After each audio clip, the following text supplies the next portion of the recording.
Buenas tardes, soy el doctor López Luis Alejandro Iván. El día de hoy vamos a ver lo que es apendicitis aguda. Vamos a dar la definición que es la inflamación aguda del apéndice fecal. Este puede ser por diversas causas. Sus principales son la obstrucción del lumen por fecalitos, tejido linfoide hiperplásico, parásitos, tumores, etc., con una proliferación bacteriana subsecuente. Se considera una urgencia quirúrgica por el riesgo que tiene de evolucionar a gangrena fecal y posteriormente perforación y finalmente peritonitis localizada y o generalizada. Dentro de sus generalidades tenemos que Thomas G. Morton realizó la primera apendicectomía exitosa en 1887 y en 1889 Charles McBurney describió su famoso punto doloroso para los casos de apendicitis aguda, el cual se le dio su nombre a este signo. La máxima incidencia de apendicitis aguda ocurre en la segunda y tercera década de la vida. Del 7 al 12% de la población padece generalmente apendicitis aguda y entra dentro de las patologías quirúrgicas donde se puede realizar un diagnóstico en base a historia clínica y exploración física, sustentado en exámenes de laboratorio y gabinete. Vamos a tocar el tema de anatomía del apéndice fecal. Desde el punto de vista histológico, el apéndice tiene tres capas, una serosa, una muscular, que no se encuentra bien definida en algunas porciones, y una mucosa. Existen nódulos linfoides en la submucosa del apéndice y pueden extenderse hasta la muscular de la mucosa. Las criptas se encuentran distribuidas en forma irregular, son de diferentes tamaños y por debajo de las criptas se encuentran complejos celulares neuroendocrinas compuestas por células neurosecretoras, que son las células ganglionares o células de Schwann, y fibras neurales. La apendicitis aguda es la causa de cirugía de emergencia más común en la época actual. La probabilidad de sufrir un episodio es de 6 a 8%. Es un poco más frecuente en varones y en la segunda década de la vida. En la última estadística publicada, que presentan alrededor del 47.8% de los ingresos quirúrgicos del hospital son por apendicitis aguda. La etiología de la apendicitis aguda se relaciona con la obstrucción de su luz debida a fecalitos, que son los agentes relacionados más a menudo, hasta en un 50% de los casos, y otras patologías como la hiperplasia linfoide, parásitos como la Ascaris lumbricoides, la entamoeba estolítica y la entamoeba vermicularis, y de forma ocasional cuerpos extraños, procesos malignos y procesos inflamatorios contiguos. La fisiopatología en la apendicitis aguda comienza con la obstrucción de la luz apendicular, con una acumulación de moco y bacterias, provocando que el apéndice se vuelva congestiva o haya una congestión venosa. Posteriormente evoluciona con una isquemia tisular y posteriormente con un crecimiento bacteriano excesivo. Asimismo, ocurre una supuración y a continuación la perforación con formación de un absceso localizado y peritonitis generalizada. Las bacterias relacionadas con la apendicitis aguda incluyen los bacteroides fragilis, Escherichia coli, Enterococos, Pseudomonas, Streptococcus y Klebsiella. Se han descrito casos raros de mejoría espontánea y de procesos y episodios subsecuentes de la apendicitis. Vamos a clasificar a la apendicitis en diferentes estadios. Esto únicamente lo vamos a poder realizar una vez que se esté realizando la apendicectomía. Los estados o estadios van a ser primero congestiva, supurativa, gangrenosa y por último perforada. Esto nos va a ayudar para discriminar entre una apendicitis aguda complicada y una no complicada.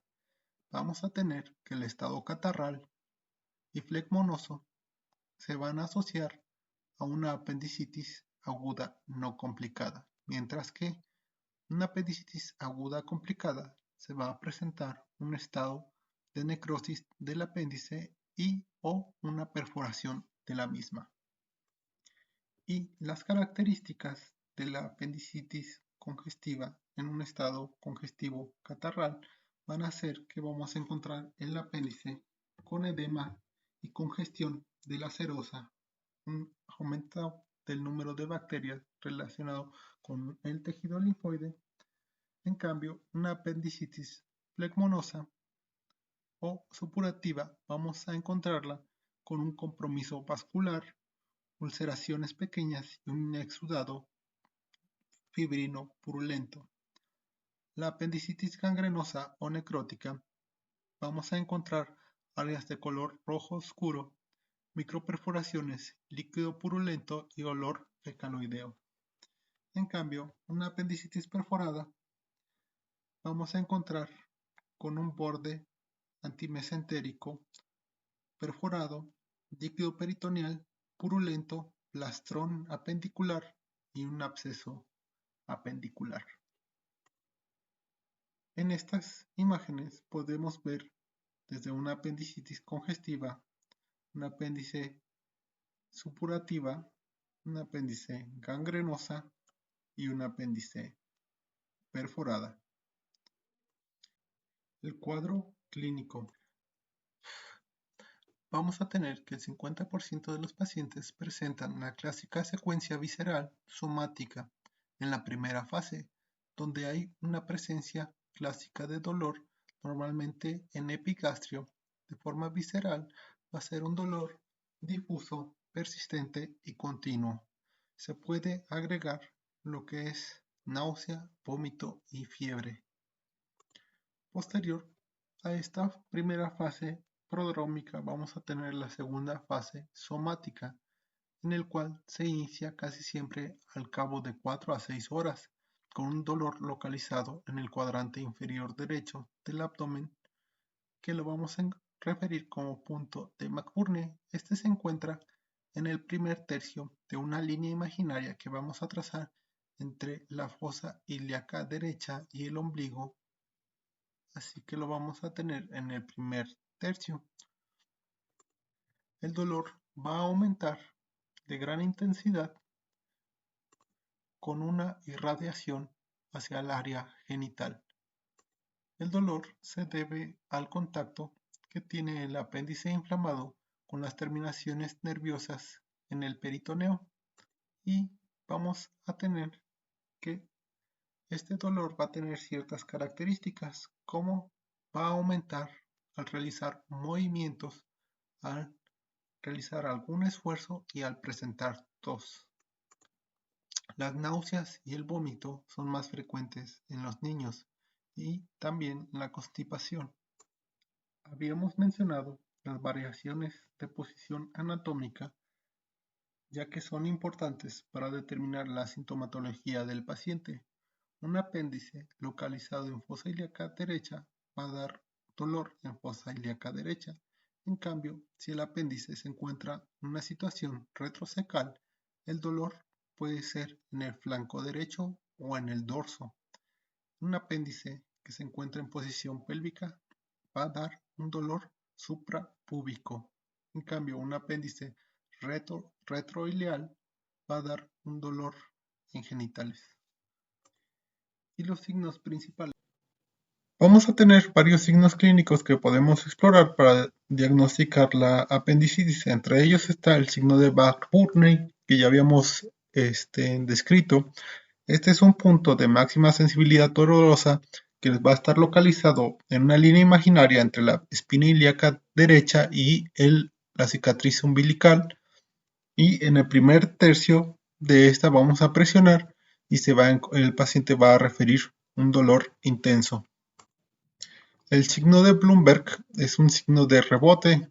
Vamos a descomprimir lo que es la fosa ilíaca derecha de forma súbita y nos va a indicar si es positivo, el paciente va a presentar dolor intenso y nos indica una irritación peritoneal. Hay otros signos como por ejemplo el signo de Robson, donde al presionar la fosa ilíaca izquierda y descomprimirla súbitamente va a causar dolor en la fosa ilíaca contraria, quiere decir en la derecha. Esto indica datos de irritación peritoneal. El signo de psoas, el paciente acostado sobre su lado izquierdo, al extender el muslo derecho presenta dolor. Esto indica un foco irritativo cercano al músculo psoas ilíaco. El signo del obturador, este se explora al realizar una rotación interna del muslo derecho flexionado y se presenta dolor. Esto indica una irritación cercana al músculo obturador. Y el signo de Aaron es un dolor en el epigastrio o precordial cuando palpamos la fosa ilíaca derecha. Aquí podemos ver un ejemplo del signo de Robson. Palpamos en fosa ilíaca izquierda y como hay un proceso inflamatorio del lado derecho, si nosotros descomprimimos súbitamente va a causar dolor contralateral, o sea, en fosa ilíaca derecha. Entonces, para el diagnóstico, los signos principales van a ser el dolor. Este se va a presentar casi en el 100% de los casos que tienen apendicitis y normalmente se inicia en epigastrio o en zona periumbilical. Es de carácter sordo y al transcurrir varias horas se va a localizar en fosa ilíaca derecha y va a cambiar un poco a ser de tipo cólico y de intensidad variable. Se puede acompañar con náuseas, vómito en el 99% de los casos cuando se presenta dolor. Puede presentarse anorexia o hiporexia, fiebre y disociación de la temperatura oral rectal en 1 grado centígrado. El estreñimiento se considera como un signo habitual, pero no se presenta en todos los casos.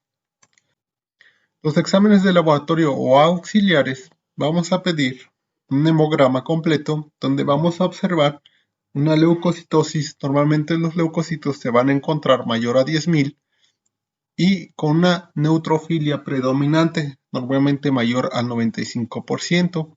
Puede haber algunas bandas y si encontramos una leucocitosis mayor a 20.000 podría significar que el paciente tiene una apendicitis complicada, ya sea perforada o gangrenosa u otra patología abdominal.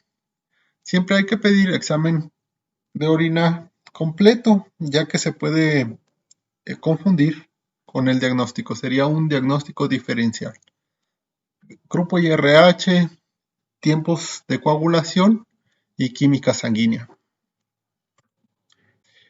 En cuanto a exámenes radiológicos, vamos a tener que la radiografía simple de abdomen ya no se utiliza dentro del esquema diagnóstico, ya que su utilidad es muy limitada. Y en cambio, vamos a utilizar lo que es la ecografía abdominal. Tiene una sensibilidad de 85% y una especificidad de 90% y nos puede ayudar en el diagnóstico. Y normalmente van a reportar la presencia estructural tubular no compresible aperistáltica con paredes gruesas mayores 7 milímetros, la presencia de coprolito obstruyendo la luz apendicular o de líquido periapendicular. Esto nos van a ayudar para corroborar el diagnóstico y únicamente la tomografía está indicada en pacientes que se tiene sospecha o se tiene duda en el diagnóstico clínico. Aquí, por ejemplo, se puede ver que se realizó una ecografía y tenemos el apéndice. Este apéndice, pues, es una estructura tubular y como pueden ver, está obstruida por esta masa. Igualmente, aunque no midieron aquí, su pared es más gruesa de lo normal. Donde vemos un coprolito obstruyendo la luz apendicular. El diagnóstico diferencial. En cuanto a diagnósticos diferenciales, los vamos a pensar cuando el paciente presente un cuadro clínico no tan común. Esto normalmente puede ser en mujeres o en ancianos que tienen un cuadro clínico variante. Por ejemplo, vamos a pensar en infección de vías urinarias, una litiasis renal, una hipertrofia prostática en el hombre mayor, o una adenitis mesentérica, un divertículo de Merkel, un volvulus en los niños, una pancreatitis aguda en jóvenes, una úlcera péptica, ya que estos cuadros pueden dar síntomas parecidos al de la apendicitis. En cuanto a las mujeres, vamos a tener pues que pueden presentar una enfermedad pélvica inflamatoria, un folículo de Graf roto, un embarazo ectópico, un quiste de ovario, que estén ovulando, una endometritis o alguna tumoración. Entonces es por eso que se requieren los exámenes de imagen corroborativos, principalmente en mujeres. En cuanto a las complicaciones, vamos a tener que las principal, si se realiza un diagnóstico tardío, va a ser la perforación y la peritonitis, el flegmón apendicular. En cuanto al tratamiento, siempre va a ser quirúrgico. Todas las apendicitis tienden a operarse de inmediato a menos que el paciente se encuentre hemodinámicamente inestable o que tenga complicaciones o enfermedades que pongan en riesgo su vida. Entonces, en ese caso se puede retrasar algunas horas su intervención. Igualmente, cuando llega un paciente a la sala de urgencias, siempre se tiene que mantener una vía permeable para indicarle líquidos parenterales y corregir el desequilibrio hidroelectrolítico que puede tener. Una vez que se realizó el diagnóstico de apendicitis, ya se puede indicar el antibiótico sistémico y igualmente se indica lo que es el ayuno estricto. En cuanto a la utilización de cirugía tradicional o convencional, que es una cirugía abierta con instrumental común y una laparoscópica, no se ha visto que sea mejor la cirugía laparoscópica con respecto a la cirugía convencional. En cuanto a la cirugía, se realiza una incisión abdominal y esto va a depender del criterio del cirujano qué técnica va a utilizar para incidir la región abdominal. Posteriormente, al localizar el apéndice, se va a ligar y cortar lo que es arteria apendicular y vena apendicular y posteriormente se corta y se anuda lo que es el muñón apendicular. Esta técnica es casi igual cuando se utiliza la técnica laparoscópica. Posteriormente se sutura por planos y se puede dejar un drenaje o no, dependiendo del estado de apendicitis que habíamos visto, si es perforada, gangrenosa, flegmonosa. Después de esto vamos a tener lo que es el pronóstico. Normalmente el pronóstico de las apendicectomías es bueno siempre y cuando el diagnóstico sea precoz. Y vamos a tener que la mortalidad se asocia siempre a la edad del paciente, a enfermedades previas que tenga y si hubo alguna complicación de la apendicitis como la perforación. Y por ahora sería todo, nos vemos para la próxima clase, chao.